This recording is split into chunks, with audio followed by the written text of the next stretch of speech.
So we want to cut a thread on this shaft. So the first thing we want to do to set up for screw cutting is to make sure that your lead screw is nice and clean. So I want to turn the lathe on in top speed. Then I take a toothbrush and I just follow the lead screw along with the toothbrush, and just to make sure really that there's no bits of warp stuck in there. And then when you've done that, switch the lathe off, bring your carriage all the way forward to your chuck.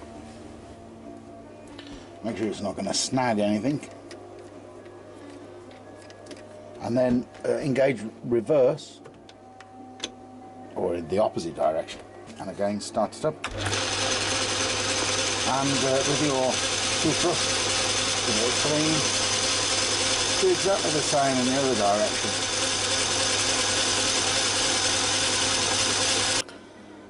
So after cleaning the thread of the lead screw to make sure that there's no bits of crap in there, also make sure that the thread dial indicator is clean, and you can do that by just brushing in a downwards motion, as you also sort of rotate the thread dial indicator, just to ensure that that is also nice and clean.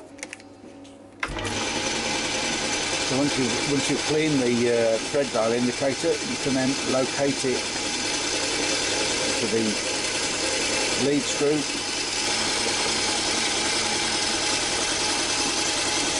and then we can look about setting up for the cutting of the thread.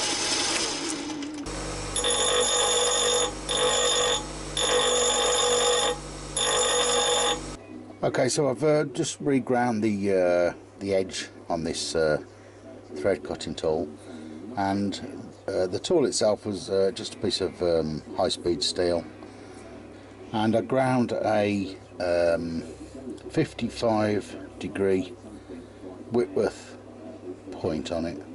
So as you can see, I use a guide like this to be able to check the angle, and if you put it in there shouldn't be any movement within that. As you can see, it's nice, it's nice and tight. So the point of the tool, I've just gently broken the edge with the stone so that it doesn't form an absolute point, so it's not going to be too fragile. Another type of indicator for this is one of these types, which is actually more useful, which I'll show you in a minute the reason why. But again, it's got the 55-degree Whitworth thread, and it fits in there nice and snugly. So we've got a nice 55-degree Whitworth thread point ground into the tool. Obviously I've backed it off slightly, and also the other side. I haven't really taken much care on what angle that is, as far as I can tell, as long as it's backed off enough. And also obviously there's a bit of backing off on the front, so that you know, it's not got a flat front. With the angle set, we can now drop that into the quick change tool post, as so, and that's already been preset for the centre height. You preset the centre height by using the adjustment screws here, but you know, I think you know how to do that already. So I'll just pinch that up. So now we need to set the angle of the top slide at 27.5 degrees, which is obviously half of the 55 degrees of the Whitworth thread, and we'll see why we do that in a moment. Okay, so what we need to do is now be able to turn the the top slide to an angle of 27.5 degrees to the workpiece. So the way this is set out at the moment, I need to move these bolts from the opposite corners to the opposite corners. So first of all, I'm going to have to just remove these bolts and remove the top slide.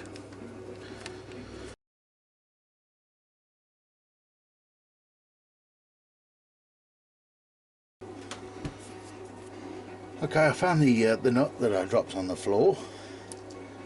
Finally, it rolled right under the underneath all the stuff on the floor, and I couldn't bloody find it. Anyway, so that's going back on now. Okay, move on. I'm just going to draw that out. And well, how do we find 27.5 degrees? Because, well, this is at 0 degrees there, and then it's 10 degrees, 20 degrees, 30 degrees. So is it 27 there? Well, no, that doesn't look right to me. So actually what I do is I use this, I don't know whether you can see, let me just adjust the camera. I use the flat, which is on the back of the cross slide mount, top slide mounts rather, and I get my, here it is, I get my Whitworth gauge, and what you can do is, I'll just move the camera again so you can see this. There we go.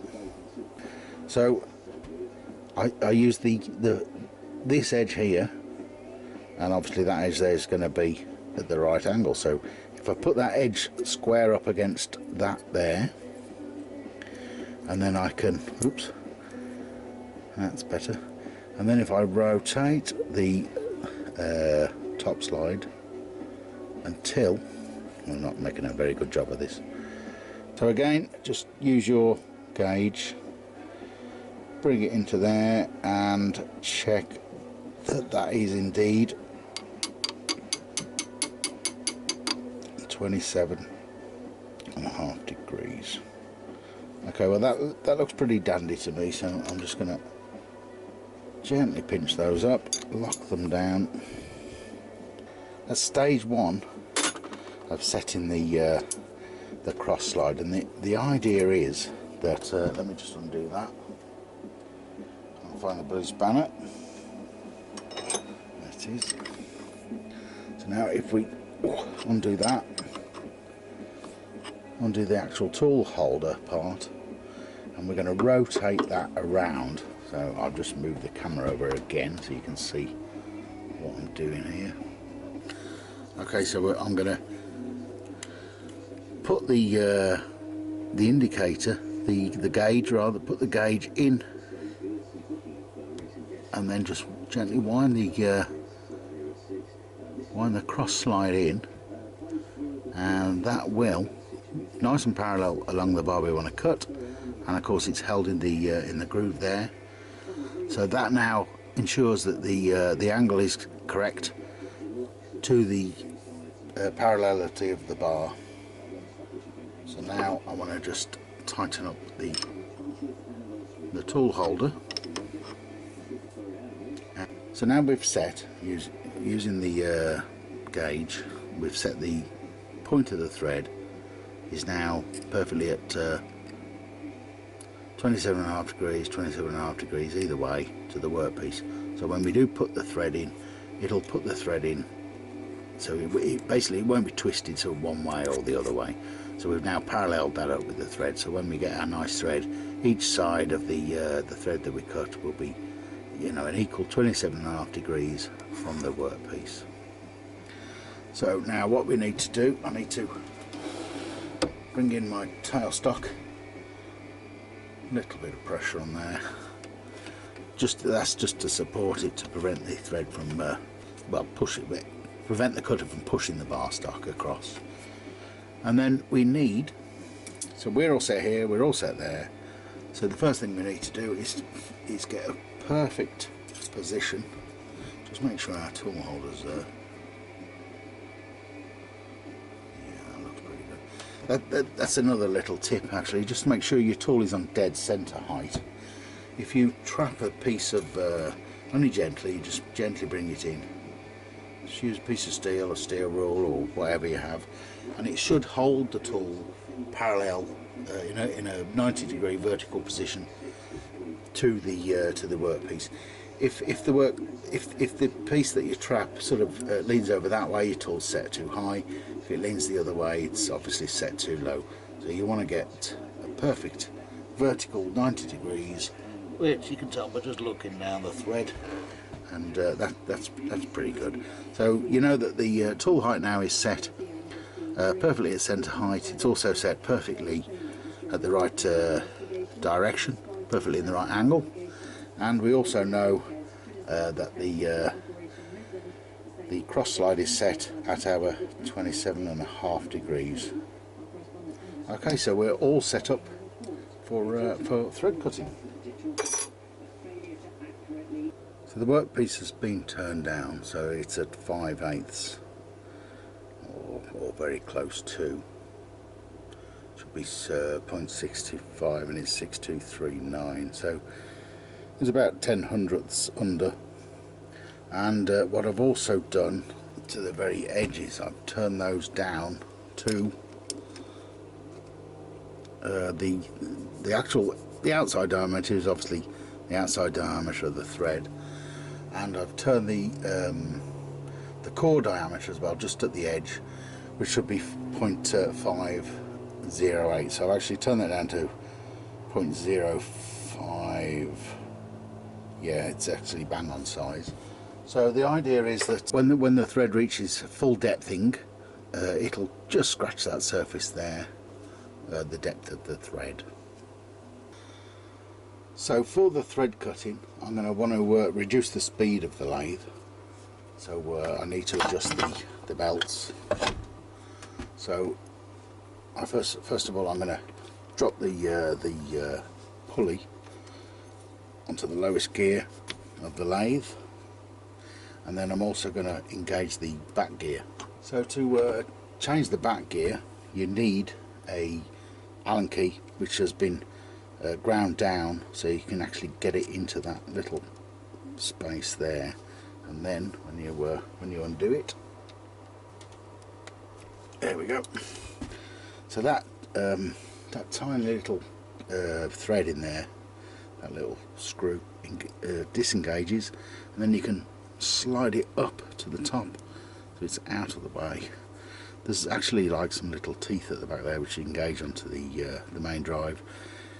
So we want to disengage it from that, lock it back up so it doesn't accidentally end up in the wrong place.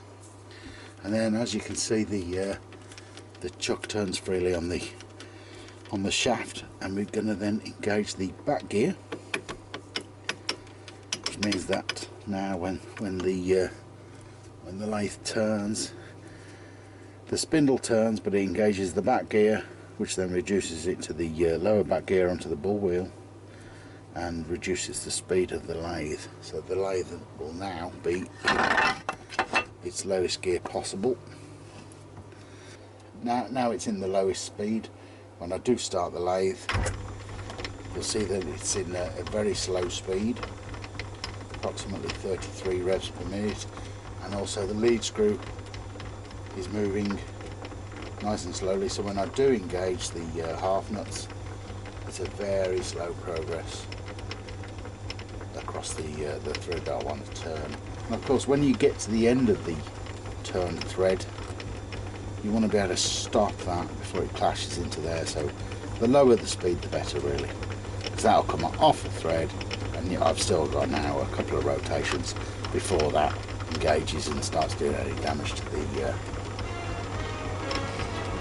the rest of the job. So nice slow speeds, start slow, that way you've got full control.